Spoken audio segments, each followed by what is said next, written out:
భగవాన్ ఎప్పుడు సాధు స్వభావుడే. ఇప్పుడు తెలిస్తే సత్యనారాయణ అని ప్రేమగా పిలుచుకుంటామండి. ఇక్కడ ఆ నారాయణుడే సత్యనారాయణుడు అయ్యాడు.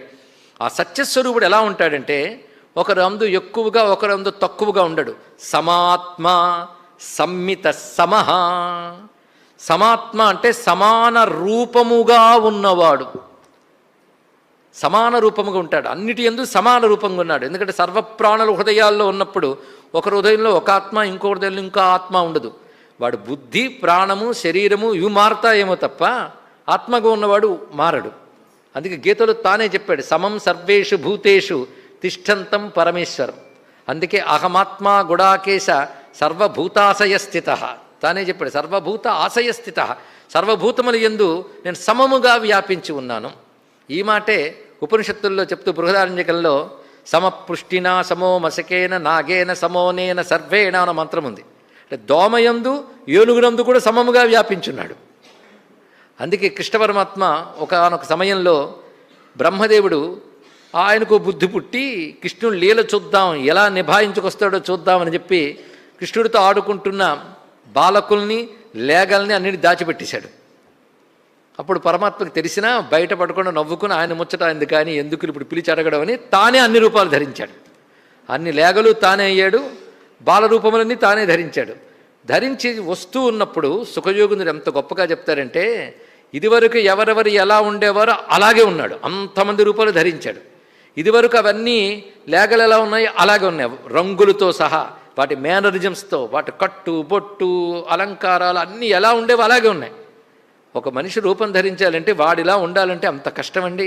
అలానేది అందరి రూపములు ఏమాత్రం ఆలోచించకుండా అలాగే ధరించగలిగాడు. ఎలాగంటే అందరి హృదయాల్లో ఉండి అందరికీ రూపములు ఇచ్చేవాడే గనక అలా ధరించగలిగాడయ్యా. అందుకు ఆయన యొక్క అవతారముల యందు ఈ నామముల రహస్యాలు లీలలుగా చూపిస్తాడైనా. ఏది తత్వముగా ఉందో దానిని ఒక చేష్టలో చూపిస్తే లీల అంటారు. కనుక లీలలన్నీ తత్వాన్ని తెలియజేస్తుంది. అఖిల రూపులు తన రూపమైన వాడు ఆది మధ్యాంతములు లేక అడరువాడు అని గజేంద్రుడు అన్నట్లుగా సమాత్మ సమమైన రూపముగా అందరి యందు ఉన్నటువంటి వాడు అని చెప్పారు. సమసర్వేషు భూతేషు తిష్టంతం పరమేశ్వరం. అలాగే సమ ఆత్మేతి విద్యాత్ అని శృతివాక్యం చెప్తుంది. అందరిలో సమంగా ఉన్నదాన్ని ఆత్మ అంటారు. కనుక భగవంతుడు ఆత్మరూపుడే ఉన్నాడు కనుక సమాత్మ అని చెప్తున్నారు. సంమిత, ఇదో మంచి మాట.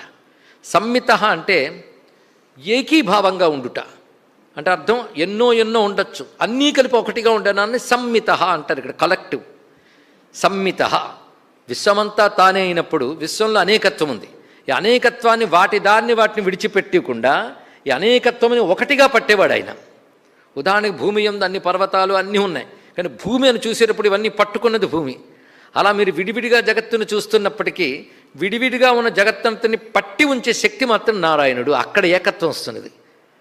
అందుకే సంమిత అంటే ఏకీభావముగా ఉన్నటువంటి వాడు. ఏకీభావ ఏవ మానం యస్య సంమితో విష్ణురితి అన్నాడు ఇక్కడ. అందుకే ఆయన యందు రెండవది మూడవది లేదు, ఆయన ఒకడే ఏకమద్వితీయం బ్రహ్మ అనేది.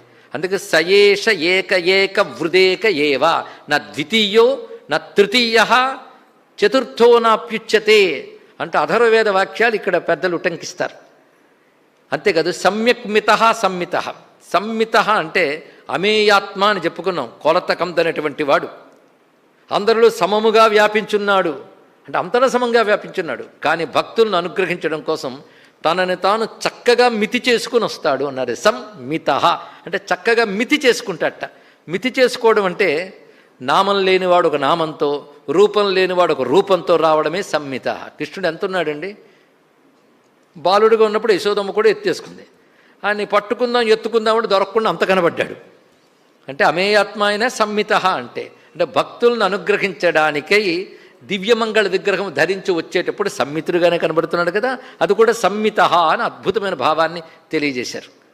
అందుకే నామరూపములు స్వీకరించి భక్తులను అనుగ్రహిస్తాడు, నామరూపరహితుడే. అందుకే సంమిత అంటే అజోపి సన్ అవ్యయాత్మ భూతానామీశ్వరోపి సన్ ప్రకృతిం స్వామధిష్టాయ సంభవామాత్మమాయయా. జన్మరహితుణ్ణి సర్వవ్యాపకుణ్ణి అయినప్పటికీ నన్ను నేను అవతరింపజేసుకుంటాను అంటే ఒక దేశంలో ఒక కాలంలో ఒక రూపంతో వ్యక్తమయ్యేటట్టు సంమితుడయ్యాడే లేదా. ఎందుకు? భక్తానుగ్రహార్థం, భక్తులను అనుగ్రహించడం కోసం, లోకాన్ని కాపాడడం కోసం తనని తాను ఆ విధంగా మితి పెట్టుకుని వస్తాడు గనక సమాత్మ సంమిత. అయితే ఈ మాటలో మరొక చమత్కారం ఏంటంటే సమాత్మ సంహిత అన్నప్పుడు అసమ్మిత అని కూడా అర్థం చెప్పచ్చు. సంధిలో సమాత్మ అసమ్మిత కలిపి సమాత్మ సంహిత అయింది. కానీ ఇంతవరకు సంహిత అని అర్థం చెప్పుకున్నాం. అసమ్మిత కూడా ఆయన. అసమ్మిత అంటే హద్దు పెట్టలేనివాడు, ఒకానొక హద్దులోకి రానివాడు. అది రెండు ఆయనే. సంహిత ఆయనే, అసమ్మిత ఆయనే. కనుక రెండు అర్థాలు చెప్పుకున్నా సరిపోతుంది. ఇక్కడ సమహ, అందరిలో ఒక్క రూపంతో ఉన్నటువంటి వాడు అందరి ఎల్లా సమబుద్ధితోనే ఉన్నాడు. ఇక్కడ అంటే భగవంతుడు ఎప్పుడూ సమబుద్ధిగానే ఉంటాడు తెలుసుకోండి. ఎందుకంటే ఆదిత్యుడు చంద్రుడు ఆయన యొక్క విభూతులే అన్నప్పుడు వాళ్ళు సమంగానే ఉన్నారు. అందుకే వనేవా హర్మ్యేవా సమకర నిపాతో హిమకరహ అని సౌందర్యలహరిలో శంకరులు చెప్పారు. అడవిలోనైనా మేడ మీదైనా చంద్రుడు ఒకేలా ప్రకాశిస్తాడు కదా, సూర్యుడు కూడా ఒకే విధంగా అందరి పట్ల ప్రకాశిస్తాడు కదా. ఎందుకంటే భగవద్విభూతి కనుక సమముగానే ఉంటాడు ఆయన అందరి పట్ల. కానీ భగవానుడు కూడా అందరి పట్ల సమముగానే అనుగ్రహాన్ని ఇస్తూ ఉంటాడు. ఇది తెలుసుకోవాలి. మరి అందరి పట్ల సమంగా ఉన్నప్పుడు ఒక్కొక్కరు ఒక్కొక్కలా ఉన్నారండి అని మనం కుతర్కాలు తీయచ్చు. అంటే సూర్యుడు కూడా అందరికీ ఒకే విధంగా కాంతినిస్తున్న తలుపులేసి కూర్చునేవాడికి కాంతి లేదు. అప్పుడు ఇంక సూర్యుని నిందిస్తే ఆయన ఏం చేస్తాడు ఇక్కడ? కానీ భగవంతుని అనుగ్రహం మాత్రం సమంగా ఉంది, పొందేవాళ్ళు మాత్రం సమంగా ఉండరు. అవునా లేదా? ఉదాహరణకి నీళ్లు కురుస్తూ ఉంటే ఆకాశం నుంచి బండరాయి మించి జారిపోతాయి, మెత్తని మట్టిలోకి దిగి పంట పండుతుంది. దోషం ఎవరిది? వర్షానిదా? వర్షం సమంగానే కురిచింది కనుక జీవులపై భగవంతుని యొక్క శక్తి సమంగా వర్షిస్తుంది. కానీ వారి వారి కర్మలను అనుసరించి ఒక్కొక్కరి యందు ఒక్కొక్క విధంగా వ్యక్తమవుతుంది కనుక సమహ. తర్వాత అమోఘ,